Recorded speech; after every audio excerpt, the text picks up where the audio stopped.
જો તમે car, bike કે પછી અન્ય કોઈ વાહન ચલાવતા હોય તો ડ્રાઇવિંગને લઈને નવા નિયમો હવે લાગુ થશે। 1 જૂન 2024થી આજે નવા નિયમો છે તે લાગુ થશે।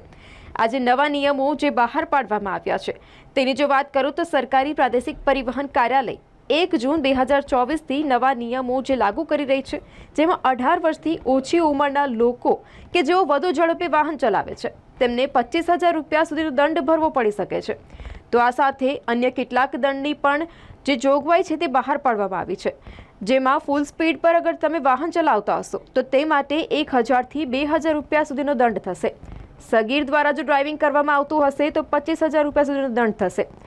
લાયસન્સ વિના અગર તમે વાહન ચલાવો છો તો 500 રૂપિયાનો દંડ થશે અને જો હેલ્મેટ નહીં પહેરી હોય તો તેના બદલામાં 100 રૂપિયાનો દંડ થશે। અને સીટ બેલ્ટ જો કારમાં ડ્રાઇવિંગ કરી રહ્યા હોય, સીટ બેલ્ટ ન પહેરતા હોય તો 100 રૂપિયાનો દંડ થશે।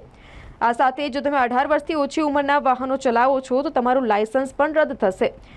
25 વર્ષ સુધીનું નવું લાયસન્સ મળશે નહીં અને આ સિવાય અન્ય જે નિયમો છે તેનું પણ ઉલ્લંઘન કરવા ઉપર દંડની જોગવાઈ 1 જૂનથી કરવામાં આવશે।